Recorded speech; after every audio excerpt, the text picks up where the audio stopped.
Hello friends, welcome to my channel. मैं हूं अमन। आज की वीडियो में हम बात करेंगे Indian navy sports quota recruitment 2024 के नोटिफिकेशन के बारे में।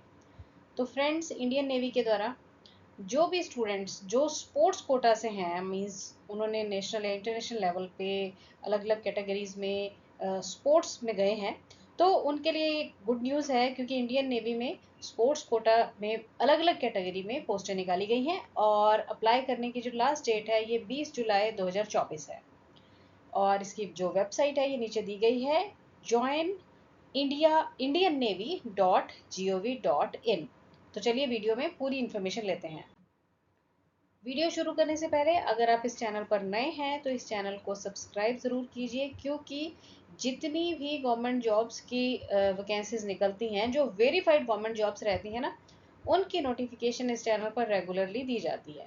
तो चलिए वीडियो हम शुरू करते हैं। अब देखिए, आप स्क्रीन पर देख रहे हैं इंडियन नेवी का जो ऑफिशियल नोटिस दिया गया है। इसका लिंक मैंने डिस्क्रिप्शन बॉक्स में भी डाल दिया, तो आप वहाँ से भी इसे चेक कर सकते हैं। अब यहाँ पे स्पेशली बताया गया है कि ये जो पोस्ट्स हैं ना, ये मेल और फीमेल कैंडिडेट्स दोनों के लिए हैं, पर रिक्वायरमेंट ये है कि मेल और फीमेल दोनों ही अनमैरिड होनी चाहिए, यानी कि अविवाहित होने चाहिए हैं। ठीक है, तो चलो पूरे इसके स्टेप्स देखेंगे कि क्या क्या इसके लिए रिक्वायरमेंट है और क्या पूरा प्रोसेस रहेगा। सबसे पहले यहाँ पे बताया गया है कि कौन कौन से जो स्पोर्ट्स है ना, वो मतलब जो स्पोर्ट्समैन है अलग अलग कैटेगरी के, कौन पार्टिसिपेट इसमें कर सकते हैं। ठीक है, तो जो भी स्टूडेंट्स जिन्होंने नेशनल या फिर इंटरनेशनल लेवल पे जूनियर या सीनियर चैंपियनशिप्स में पार्टिसिपेट किया है, तो सबसे पहले मेल कैंडिडेट्स के लिए बताया गया है कि जो athletics, aquatics, basketball, boxing, cricket, football, fencing, artistic, gymnastic, handball, hockey, kabaddi, volleyball, weight lifting, wrestling, squash, golf, tennis, के skating, then canoeing, rowing, shooting and sailing. तो ये अलग अलग तरह की कैटेगरीज हैं स्पोर्ट्स की, जिसमें मेल कैंडिडेट्स जो हैं, अगर आपके पास इन सभी स्पोर्ट्स में आप गए हैं, चैंपियंस हैं, तो अप्लाई कर सकते हैं। उसके बाद फीमेल के लिए भी दी गई है categories: athletics, aquatics, artistic, gymnastic, boxing, weight lifting, wrestling, fencing, kayaking, canoeing, rowing, shooting and sailing. अब देखिए, यहाँ पर बताया गया है कि for shooting only top 50 athletics in Olympic events as per latest national ranking are eligible to apply. तो Olympic events में जो टॉप 50 एथलीट्स रहे हैं ना शूटिंग में, तो सिर्फ वही अप्लाई करेंगे। फॉर सेलिंग, और जो सेलिंग में ओनली जो मेडलिस्ट रहे हैं इंटरनेशनल या फिर सीनियर नेशनल लेवल में। ठीक है, जिनमें की बताया गया है कि ILCA7, ILCA6, 49 year and 49 ER classes of boat are eligible to apply. उसके बाद एलिजिबिलिटी कंडीशंस दी गई हैं। देखिए, ये डायरेक्ट एंट्री रहेगी। ठीक है, डायरेक्ट एंट्री पेटी ऑफिसर्स, तो ये स्पोर्ट्स कैटेगरी के लिए ही है। देन चीफ पेटी ऑफिसर, ये भी स्पोर्ट्स एंट्री के लिए है। एजुकेशन क्वालिफिकेशन, किसी भी अगर आपने स्ट्रीम में 10+2 क्वालिफाई किया हुआ है तो आपकी एलिजिबिलिटी हो जाएगी। ठीक है, उसके बाद यहाँ पर डायरेक्ट एंट्री पेटी ऑफिसर स्पोर्ट्स ओनली में ही बताया गया है कि आप मेडलिस्ट होने चाहिए, मतलब मेडल जीता होना चाहिए एट जूनियर और senior level by representing state in national competitions or have represented country at international level। मतलब जूनियर या सीनियर लेवल पे आपने अपने राज्य को नेशनल लेवल पे रिप्रेजेंट किया है या फिर अपने देश को इंटरनेशनल लेवल पे रिप्रेजेंट किया है, मेडलिस्ट होने चाहिए।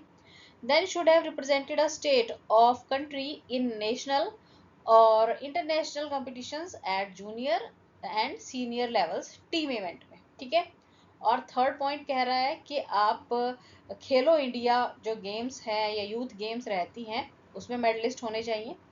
और फोर्थ पॉइंट में बताया गया है कि certificate from respective sports authority should accompany the recommendation of the candidate for final selection.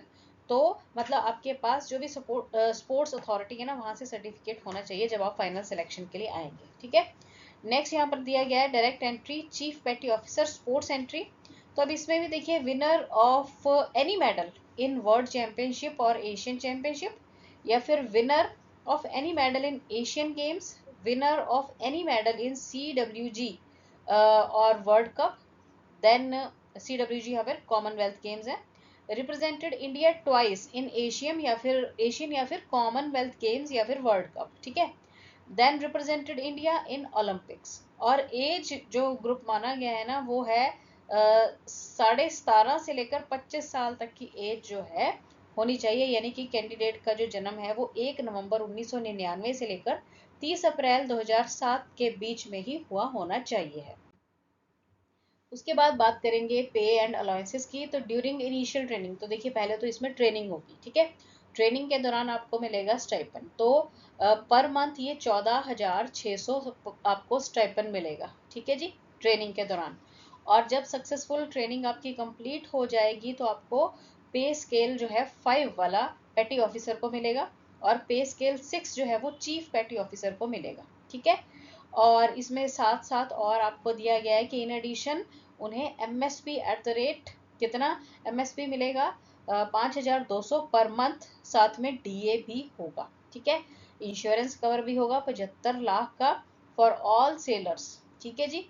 Then promotions तो अलग अलग लेवल पे होती ही रहेंगी, तो इसमें प्रमोशन का भी बहुत अच्छा स्कोप है।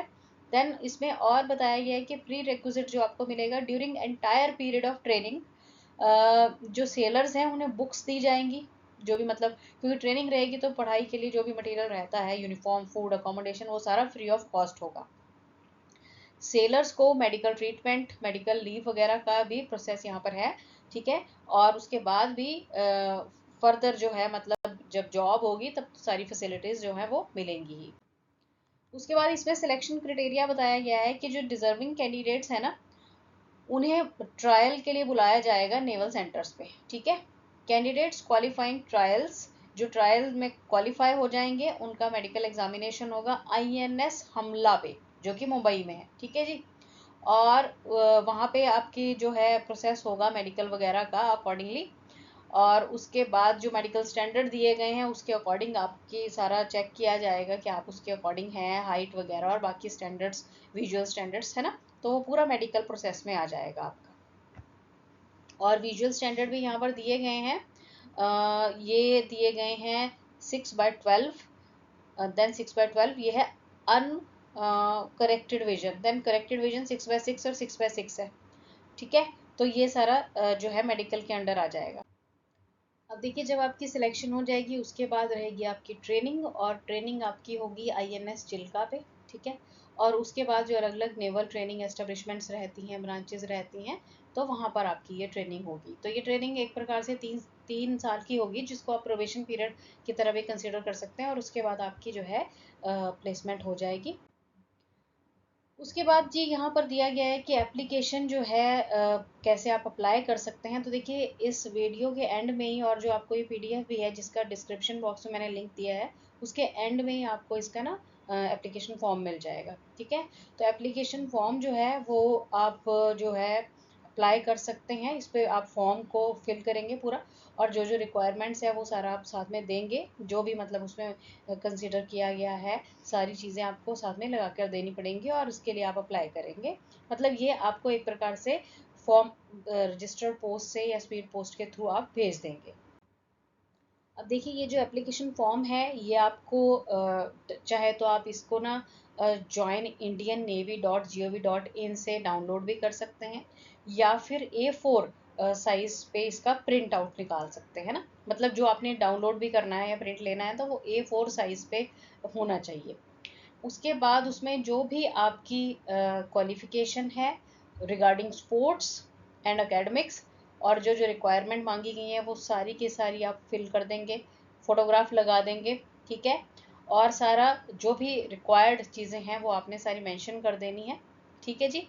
उसके बाद उसको एनवलप में डाल के प्रॉपरली आपको सेंड करना है रजिस्टर्ड या फिर स्पीड पोस्ट के द्वारा। एड्रेस यहाँ पर दिया गया है, the secretary, Indian navy sports control board, 7th floor, Chanakya Bhavan, naval headquarters, ministry of defence, new Delhi, और पिन कोड है 110021। तो इस एड्रेस पे आप भेज देंगे, और लास्ट डेट इसकी रहेगी जो रिसिप्ट करने की एप्लीकेशन वो है 20 जुलाई 2024। तो ये आपने ध्यान रखना है। अब यहाँ पे स्पेशली देखिए, यहाँ पे एक इन्होंने डिस्क्लेमर दिया हुआ था कि जो भी एजेंट्स वगैरह या चीट्स वगैरह रहते हैं, चीटर्स रहते हैं, उनसे आप थोड़ा सा बच के रहेंगे, क्योंकि आपने ये सारा ऑनलाइन करना है। मतलब पूरा फॉर्म वगैरह खुद इसको डाउनलोड करके और फिर खुद इसे अप्लाई करेंगे, ठीक है। अब यहाँ पे आप फॉर्म देख रहे हैं, ये फॉर्म आपको मिल जाएगा जिसे कि आप इसकी वेबसाइट से भी डाउनलोड कर सकते हैं। लिंक मैंने इस पीडीएफ का डिस्क्रिप्शन बॉक्स में भी दे दिया, वहाँ से भी इसे देख सकते हैं। तो इस फॉर्म को देख लो, जो जो इसमें रिक्वायरमेंट है वो सारा प्रॉपरली आपने फिल कर देना है। 2 पार्ट्स हैं, ये और ये, ठीक है। तो इसको जल्दी से चेक कर लीजिए, आपकी एलिजिबिलिटी बनती है तो इस पे अप्लाई कर दीजिए। Thanks for watching the video and best of luck.